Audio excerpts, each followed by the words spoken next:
Hi, ನಾನು Sandeep from tech in Kannada. ಎಲ್ರಿಗೂ ಇವತ್ತಿನ ಬುಧವಾರದ ಟೆಕ್ ನ್ಯೂಸ್ಗೆ ಸ್ವಾಗತ ಸುಸ್ವಾಗತ. ಬನ್ನಿ ಡೈರೆಕ್ಟ್ ಆಗಿ ಇವತ್ತಿನ ಟೆಕ್ ನ್ಯೂಸನ್ನು ಶುರು ಮಾಡೋಣ. ಇವತ್ತಿನ ಮೊದಲ ಟೆಕ್ ನ್ಯೂಸ್ ಬಂದ್ಬಿಟ್ಟು, ದೆಹಲಿಯಲ್ಲಿ ಒಬ್ಬರು ಮಹಿಳೆ, ಅವರು ಡಾಕ್ಟರ್ ಅಂತೆ.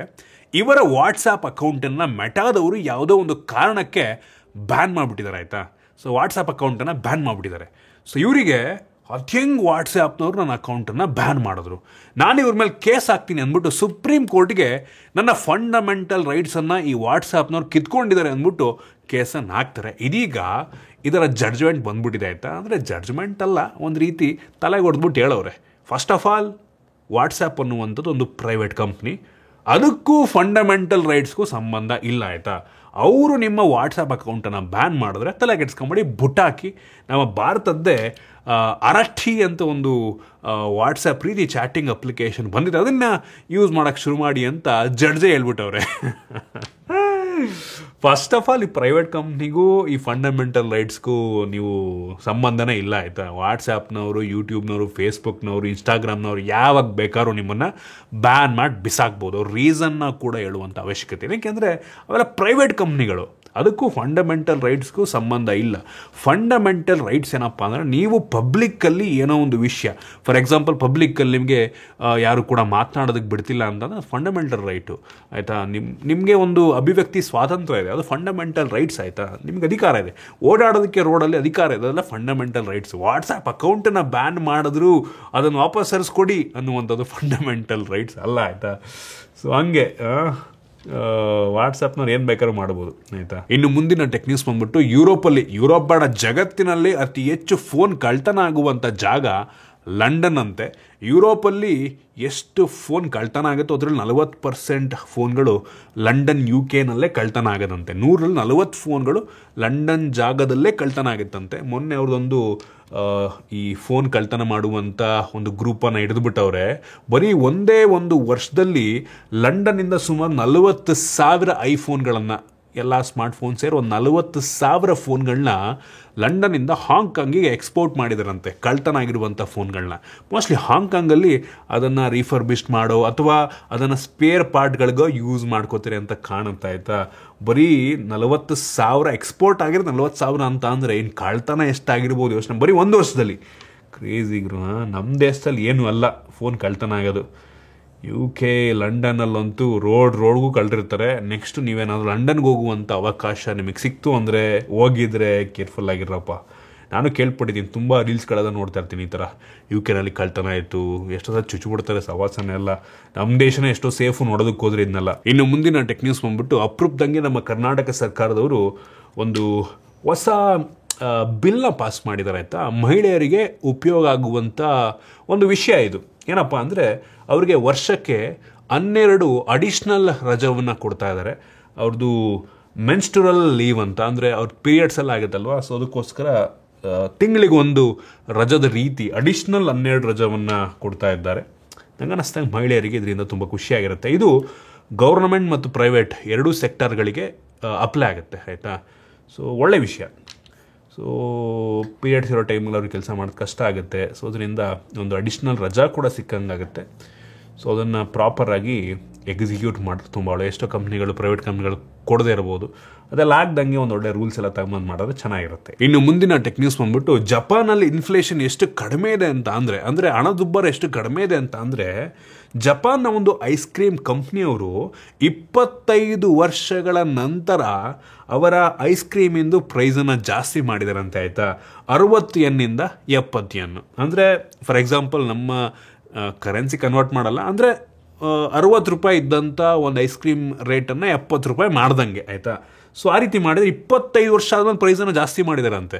ಸೊ ಅದು ಮಾಡಿರೋದಕ್ಕೇ ಆ ಕಂಪ್ನಿಯವರು ಎಲ್ರಿಗೂ ಏನು ಕ್ಷಮೆಯನ್ನು ಕೇಳಿ ಅಂದರೆ ಆ ದೇಶದ ಜನರಿಗೆ, ಜಪಾನ್ ದೇಶದ ಜನರಿಗೆ ಕ್ಷಮೆಯನ್ನು ಕೇಳಿ ಅವ್ರ ಪ್ರೈಸನ್ನು ಜಾಸ್ತಿ ಮಾಡ್ತಾ ಇದ್ದಾರೆ. ಆಯಿತಾ, ಸೊ ಅಷ್ಟು ಇನ್ಫ್ಲೇಷನ್ ಕಡಿಮೆ ಇದೆ ಅಲ್ಲಿ. ಹಣದುಬ್ಬರ ತುಂಬ ಕಡಿಮೆ, ಝೀರೋ ಒಂದು ರೀತಿ. ಆಯಿತಾ, ಅವ್ರದ್ದು ಶೇರ್ ಮಾರ್ಕೆಟು ಗ್ರೋತ್ ಇಲ್ಲ, ಬಟ್ ಹಣದುಬ್ಬರನೂ ಕೂಡ ಕಡಿಮೆ ಇದೆ. ಸೊ ಆ ರೀತಿ ನಮ್ಮ ದೇಶದಲ್ಲಿ ಆಗಬೇಕು ಗುರು. ನಮ್ಮದಂತೂ ಹೋದ ವರ್ಷ ಇದ್ದಿದ್ದು ರೇಟ್ ಈ ವರ್ಷ ಇರಲ್ಲ. ಹೋದ ವರ್ಷ ಎಲ್ಲ ನಮಗೆ ಐಸ್ ಕ್ರೀಮ್ 10 ರೂಪಾಯಿ ಇದ್ರೆ ಈಗ 15 ರೂಪಾಯಿ ಆಗಿರುತ್ತೆ. ಆ ಲೆವೆಲ್ ಇನ್ಫ್ಲೇಷನ್ ನಮ್ಮ ದೇಶದಲ್ಲಿ ಜಾಸ್ತಿ ಆಗ್ತಾಯಿದೆ. ಬಟ್ ನೋಡಿ, ಜಪಾನ್ ದೇಶದಲ್ಲಿ ಕ್ರೇಜಿ ಗುರು. ಇನ್ನು ಮುಂದಿನ ಟೆಕ್ ನ್ಯೂಸ್ ಬಂದ್ಬಿಟ್ಟು ಟೆಸ್ಲಾದವರು ಕಳೆದ ತಿಂಗಳು ಸೆಪ್ಟೆಂಬರ್ 2025ರಲ್ಲಿ ಸುಮಾರು 61 ಟೆಸ್ಲಾ ಕಾರ್ಗಳನ್ನ ಸೇಲ್ ಮಾಡಿದಾರಂತೆ. ಇದೆಲ್ಲದೂ ಕೂಡ ಇಂಪೋರ್ಟ್ ಮಾಡಿಕೊಂಡು ಸೇಲ್ ಮಾಡಿರುವಂಥದ್ದು. ಪ್ರೈಸ್ ಆಬ್ವಿಯಸ್ಲಿ ಸ್ವಲ್ಪ ಜಾಸ್ತಿ ಇರುತ್ತೆ. ಸೊ ನೆಕ್ಸ್ಟ್ ನಮ್ಮ ದೇಶದಲ್ಲೇ ಅವ್ರು ಮ್ಯಾನುಫ್ಯಾಕ್ಚರ್ ಮಾಡೋಕ್ಕೆ ಶುರು ಮಾಡಿದ್ರೆ ಪ್ರೈಸನ್ನು ಸ್ವಲ್ಪ ಡೌನ್ ಮಾಡಿ ನಮ್ಮ ದೇಶಕ್ಕೆ ಅಂತಲೇ ಒಂದು ಹೊಸ ಮಾಡೆಲ್ ನಾವೇನೋ ತೊಗೊಂಬಂದು ಪ್ರೈಸನ್ನು ತುಂಬ ಕಡಿಮೆಗೆ ತಂದರೆ ನಂಗೆ ಅನಿಸ್ತಂಗೆ ಇನ್ನೂ ಜಾಸ್ತಿ ಸೇಲ್ಸನ್ನು ಮಾಡ್ಬೋದೇನೋ. 61 ಅಂತ ಜಾಸ್ತಿನೂ ಅಲ್ಲ, ತುಂಬ ಕಡಿಮೆನೂ ಅಲ್ಲ. 50 ಲಕ್ಷ ಕಾರ್ ಅಂದ್ರೂ ಹತ್ತತ್ರ ಒಂದು 30 ಕೋಟಿ ಆಯ್ತಾ ಅಂತ. ಒಂದು ತಿಂಗಳಿಗೆ 30 ಕೋಟಿ ಸೇಲ್ಸ್ ಮಾಡವ್ರೆ. Not bad. ಫ್ಯೂಚರ್ನಲ್ಲಿ ಇನ್ನೂ ಜಾಸ್ತಿ ಆದರೂ ಆಗ್ಬೋದೇನೋ. ಇನ್ನು ಮುಂದಿನ ಟೆಕ್ ನ್ಯೂಸ್ ಬಂದ್ಬಿಟ್ಟು ಸೇಮ್ ವಿವೋ ಫೋನಿಂದು ಏನು ಕ್ಯಾಮ್ರಾ ಕಿಟ್ ಇತ್ತು ವಿವೋ ಎಕ್ಸ್ ಸೀರೀಸಿಂದ, ಅದೇ ರೀತಿ ಓಪೋದವರು ಫೈಂಡ್ X9 ಪ್ರೋ ಜೊತೆಗೆ ಒಂದು ಆಸಲ್ ಬ್ಲೇಡ್ ಒಂದು ಏನು ಕ್ಯಾಮ್ರಾ ಕಿಟ್ಟನ್ನು ತೊಗೊಂಬರ್ತಿದ್ದಾರೆ. ಸೇಮ್ ನೋಡೋದಕ್ಕೆ ಅದೇ ರೀತಿ ಇದೆ, ಏನೂ ಡಿಫ್ರೆನ್ಸ್ ಇಲ್ಲ ಗುರು. ಸೇಮ್ ಅದೇ ರೀತಿ ಲೆನ್ಸು, ಅದೇ ರೀತಿ ಬ್ಯಾಕಪ್ಪು, ಏನು ಶಟ್ರದ್ದು ಒಂದು ಅಟ್ಯಾಚ್ಮೆಂಟು ಸೇಮ್ ಹಂಗೆ ಇದೆ ಫೋನು. ಲಿಟ್ರಲಿ ವಿವೋ ಅದನ್ನು ಕಾಪಿ. ಆಬ್ವಿಯಸ್ಲಿ ವಿವೋ ಓಪೋ ಎಲ್ಲ ಒಂದೇ ಬ್ರ್ಯಾಂಡು, ಕಾಪಿ ಅನ್ನಂಗೂ ಇಲ್ಲ. ಒಟ್ಟಿಗೆ ಇದು ಆಸಲ್ ಬ್ಲೇಡ್ ಅವ್ರ ಜೊತೆ ಕೊಲಾಬ್ರೇಟ್ ಆಗಿ ತೊಗೊಂಬರ್ತಿದಾರಂತೆ. ಇಂಟ್ರೆಸ್ಟಿಂಗ್, ನೋಡೋಣ ಹೆಂಗಿರುತ್ತೆ. ಸೇಮ್ ವಿವೋ ಕಾಪಿ ಹೆಂಗಿರುತ್ತೆ ಹೇಳಿ. ಇನ್ನು ಮುಂದಿನ ಟೆಕ್ ನ್ಯೂಸ್ ಬಂದ್ಬಿಟ್ಟು ಫೈನಲಿ ಮೈಕ್ರೋಸಾಫ್ಟ್ನವರು ವಿಂಡೋಸ್ 10ಗೆ ಸಪೋರ್ಟನ್ನು ಸ್ಟಾಪ್ ಮಾಡಿದ್ದಾರೆ. ಸೊ ನೆನ್ನೆಗೆ ಎಂಡ್ ಆಯಿತು ಸಪೋರ್ಟು. ಸೊ ಇವತ್ತಿಂದ ಯಾವುದೇ ಅಪ್ಡೇಟ್ಸ್ಗಳು, ಯಾವುದೇ ಒಂದು ಸೆಕ್ಯೂರಿಟಿ ನಿಮಗೆ ವಿಂಡೋಸ್ 10ಗೆ ಸಿಗೋದಿಲ್ಲ. ಸೆಕ್ಯೂರಿಟಿ ಅಪ್ಡೇಟ್ಸ್ ಏನೂ ಬರೋಲ್ಲ. ಸೊ ನಿಮ್ಮ ಲ್ಯಾಪ್ಟಾಪಲ್ಲಿ ವಿಂಡೋಸ್ 10 ಇದ್ದರೆ, ಪಿ ಸಿಯಲ್ಲಿ ವಿಂಡೋಸ್ 10 ಇದ್ದರೆ ಹ್ಯಾಕ್ ಆಗೋ ಸಾಧ್ಯತೆ ಇರುತ್ತೆ, ಆಯಿತಾ. ಸೊ ಯಾವುದೋ ಅಪ್ಡೇಟ್ಸ್ ಬರದ ಕಾರಣ ಏನಾದರೂ ಮಾಲ್ವೇರ್ಗಳು, ಅಡ್ವಾನ್ಸ್ಡ್ ಮಾಲ್ವೇರ್ಗಳು, ವೈರಸ್ಗಳೆಲ್ಲ ಬಂತು ಅಂದರೆ ಅದಕ್ಕೆ ಪ್ರಾಬ್ಲಮ್ ಆಗೋ ಸಾಧ್ಯತೆ ಇರುತ್ತೆ, ಆಯಿತಾ. ಸೊ ಅದರಿಂದ ಆದಷ್ಟು ಅಪ್ಡೇಟ್ ಮಾಡ್ಕೊಳ್ಳಿ ವಿಂಡೋಸ್ 11ಗೆ. ವಿಂಡೋಸ್ 11 ಒಂದು ರೀತಿ ಫ್ರೀನೇ ನೋಡೋದಕ್ಕೆ ಹೋದರೆ, ಕಳ್ಕೊಳ್ಳೋದು ಏನೂ ಇಲ್ಲ ನೀವು ಮಾಡಿಕೊಂಡ್ರೆ. ಇನ್ನು ಮುಂದಿನ ಟೆಕ್ ನ್ಯೂಸ್ ಬಂದ್ಬಿಟ್ಟು ನಾನಿವಾಗ ನಿಮಗೆ ಮೀಡಿಯಾಟೆಕ್ಕಿಂದು ಡೈಮೆನ್ಸಿಟಿ ಪ್ರೊಸೆಸರ್ಗೂ ಮತ್ತು ಸ್ನ್ಯಾಪ್ಡ್ರ್ಯಾಗನಿಂದು 8 ಸೀರೀಸ್ 8 ಎಲೈಟ್ ಅಥವಾ 8 ಜನ್ ಪ್ರೊಸೆಸರ್ಗೂ ಕಂಪ್ಯಾರಿಸನ್ ನಿಮಗೆ ತೋರಿಸ್ತೀನಿ ಪ್ರೈಸ್ ಡಿಫ್ರೆನ್ಸಲ್ಲಿ. ಯೂಶಲಿ ಡೈಮೆನ್ಸಿಟಿ ಪ್ರೊಸೆಸರ್ ಹೊಂದಿರುವಂಥ ಫೋನ್ಗಳ ಕಾಸ್ಟ್ ಸ್ವಲ್ಪ ಕಡಿಮೆ ಇರುತ್ತೆ. ಇದೇ ಕಾರಣಕ್ಕೆ ನಮ್ಮ ದೇಶದಲ್ಲಿ ಸ್ನ್ಯಾಪ್ಡ್ರ್ಯಾಗನ್ಗಿಂತ ಎಂಟ್ರಿ ಲೆವೆಲಲ್ಲಿ ಡೈಮೆನ್ಸಿಟಿ, ಮೀಡಿಯಾಟೆಕ್ಕಿಂದು ಡೈಮೆನ್ಸಿಟಿ ಪ್ರೊಸೆಸರ್ ಹೊಂದಿರುವಂಥ ಫೋನ್ಗಳ ಸೇಲ್ಸೇ ಜಾಸ್ತಿ ಆಗ್ತದೆ ಇತ್ತೀಚೆಗೆ. ಈಗ ಪ್ರೈಸ್ ಸ್ವಲ್ಪ ಕಡಿಮೆಗೆ ಸಿಗುತ್ತೆ. ಸೊ ನಮಗೆ ಫ್ಲ್ಯಾಗ್ಶಿಪ್ ಪ್ರೊಸೆಸರ್ ಅಂತ ಅಂದರೆ ಮೀಡಿಯಾಟೆಕ್ಕಲ್ಲಿ ಡೈಮೆನ್ಸಿಟಿ 9500 ರೀಸೆಂಟಾಗಿ ಲಾಂಚ್ ಆಗಿದೆ. ಇದರ ರೇಟ್ ಬಂದ್ಬಿಟ್ಟು $180 ಸುಮಾರು $200 ಅಂತೆ, ಆಯಿತಾ. ಸೊ ಅಂದರೆ ಈ ಒಂದು ಪ್ರೊಸೆಸರ್ಗೆ ಹತ್ತತ್ರ $16,000 ಆಗುತ್ತೆ. ಫ್ಲ್ಯಾಗ್ಶಿಪ್ ಬರೀ ಪ್ರೊಸೆಸರ್ಗೆ $16,000 ಆಗುತ್ತೆ ಇದು ಅಪ್ರಾಕ್ಸಿಮೇಟ್ಲಿ. ಅದೇ ಈ ಕಡೆ 8 ಎಲೈಟ್ Gen 5 ಈಗ ರೀಸೆಂಟಾಗಿ ಲಾಂಚ್ ಆಗಿದ್ದು. ಈ ಒಂದು ಪ್ರೊಸೆಸರ್ ನಮಗೆ 824 ಅಂದರೆ $23,000 ಪ್ರೊಸೆಸರ್ಗೆ ಬೀಳುತ್ತೆ. ಹತ್ತತ್ರ ಒಂದು $8,000, $7,000-8,000 ಈ ಸ್ನ್ಯಾಪ್ಡ್ರ್ಯಾಗನ್ 8 ಎಲೈಟ್ Gen 5 ಜಾಸ್ತಿ ಆಗುತ್ತೆ. ಬರೀ $24,000 $24,000 ಪ್ರೊಸೆಸರ್ಗೆ ಕೊಡಬೇಕು ಅಂದರೆ ಲೆಕ್ಕ ಹಾಕೊಳ್ಳಿ ನೀವು ಎಷ್ಟು ಎಕ್ಸ್ಪೆನ್ಸಿವ್ ಆಗ್ಬೋದು ಒಂದು ಸ್ಮಾರ್ಟ್ಫೋನ್ ಅಂತ. ಈವನ್ 8 ಎಲೈಟ್ಗೂ ಪ್ರೈಸ್ ಏನು ಕಡಿಮೆ ಇದೆ ಅಂತ ಅಲ್ಲ, $220 ಇದೆ. ಅಂದರೆ ಹತ್ತತ್ರ ಒಂದು $20,000 ರೇಂಜೇ ಆಗುತ್ತೆ ಅಪ್ರಾಕ್ಸಿಮೇಟ್ಲಿ. ಇರೋದ್ರಲ್ಲಿ ಸ್ವಲ್ಪ ಮೀಡಿಯಾಟೆಕ್ಕು ಪರವಾಗಿಲ್ಲ ಫ್ಲ್ಯಾಗ್ಶಿಪ್ ಪ್ರೊಸೆಸರ್ಗಳಲ್ಲಿ, ಆಯಿತಾ. ಸೊ ನೆಕ್ಸ್ಟ್ ಇನ್ನೂ ಕಡಿಮೆ ಆದರೆ ಚೆನ್ನಾಗಿರುತ್ತೆ.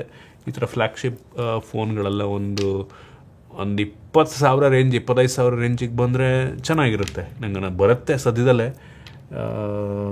ಒಟ್ಟಿಗೆ ಅದು ಯಾವಾಗ ಬರುತ್ತೋ ಗೊತ್ತಿಲ್ಲ. 2-3 ವರ್ಷ ಆಗೋಷ್ಟರಲ್ಲಿ ಈ ಸ್ನ್ಯಾಪ್ಡ್ರ್ಯಾಗನ್ 8 ಎಲೈಟ್ Gen 5 ಈ ಥರ ಇಷ್ಟೇ ಪವರ್ಫುಲ್ ಆಗಿರುವಂಥ ಪ್ರೊಸೆಸರ್ಗಳೆಲ್ಲ ಬರೀ $20,000 ಸಿಗ್ತಾ ಇರ್ತವೆ. ಆ ಟೈಮ್ ಅಷ್ಟೊತ್ತಿಗೆ ಇನ್ನೂ ಪವರ್ಫುಲ್ ಆಗಿರುವಂಥ ಪ್ರೊಸೆಸರ್ಗಳು ಬಂದಿರ್ತವೆ.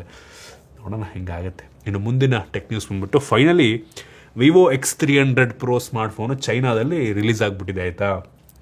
ಕೇವಲ $66,000 ಲಾಂಚ್ ಮಾಡಿದ್ದಾರೆ. ನಮ್ಮ ದೇಶದಲ್ಲಿ ಏನಿಲ್ಲ ಅಂದರೆ $80,000-85,000ಗಿಂತ ಕಡಿಮೆ ಸಿಗಲ್ಲ, ಆಯಿತಾ. ಅದೇನಕ್ಕೆ ನಮ್ಮ ದೇಶದಲ್ಲಿ ಅಷ್ಟು ಜಾಸ್ತಿ ಸೇಲ್ ಮಾಡ್ತಾರೆ ಅಂತ ಗೊತ್ತಿಲ್ಲ. ಫೋನ್ ಚೆನ್ನಾಗಿದೆ ಆ್ಯಕ್ಚುಲಿ. ಮೀಡಿಯಾಟೆಕ್ಕಿಂದು ಡೈಮೆನ್ಸಿಟಿ 9500 ಪ್ರೊಸೆಸರ್ ಹೊಂದಿರುವಂಥ ಸ್ಮಾರ್ಟ್ಫೋನು, ಪವರ್ಫುಲ್ ಆಗಿರುವಂಥ ಅಂದರೆ MediaTek processor. LPDR5X, UFS 4.1 storage, 2K resolution display, LTPO display, heavy bright ಆಗಿದೆ, ರಿಫ್ರೆಶ್ ರೇಟ್ ಚೆನ್ನಾಗಿದೆ. ಆರಿಜಿನ್ OS 6ನ ಜೊತೆಗೆ ಲಾಂಚ್ ಮಾಡಿದ್ದಾರೆ. ಅದರಲ್ಲಿ ಒಳ್ಳೆ camera with optical stabilisation, 200 MP 3.5x periscopic zoom ಅಂತೆ. ಕ್ರೇಜಿ ಚೆನ್ನಾಗಿದೆ.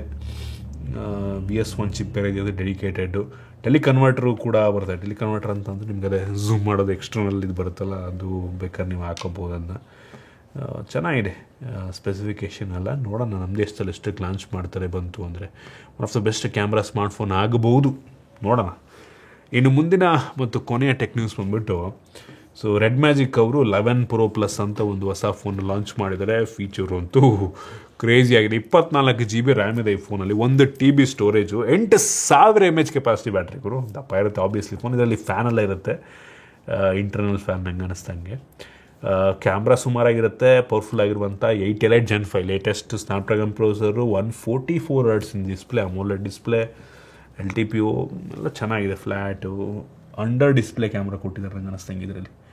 ಸೊ ಚೆನ್ನಾಗಿದೆ phone, red magic 11 Pro Plus. So ಇದಿಷ್ಟು ಇವತ್ತಿನ ಟೆಕ್ ನ್ಯೂಸ್. ಐ ಹೋಪ್ ನಿಮಗೆ ಇವತ್ತಿನ ಟೆಕ್ ನ್ಯೂಸಲ್ಲಿ ಕೆಲವೊಂದು ಹೊಸ ವಿಷಯ ತಿಳೋಕ್ಕೆ ಸಿಕ್ಕಿದೆ ಅಂತ ಅನ್ಕೋತೀನಿ. ಇಷ್ಟ ಆಗಿದ್ರೆ ಲೈಕ್ ಮಾಡಿ, ಶೇರ್ ಮಾಡಿ. ಇದೇ ರೀತಿ ನಮ್ಮ ಬೇರೆ ಬೇರೆ ವೀಡಿಯೋಗಳಿಗೆ ನಮ್ಮ tech in Kannada YouTube channel subscribe ಮಾಡ್ಕೊಂಡಿಲ್ಲ ಅಂದರೆ ಈಗಲೇ ಸಬ್ಸ್ಕ್ರೈಬ್ ಮಾಡ್ಕೊಳ್ಳಿ ಮತ್ತು ಬೆಲ್ ಐಕಾನ್ ಕೂಡ ಕ್ಲಿಕ್ ಮಾಡ್ಬೋದು. ಸಿಗೋಣ ಮತ್ತೆ ಮುಂದಿನ ವೀಡಿಯೋದಲ್ಲಿ.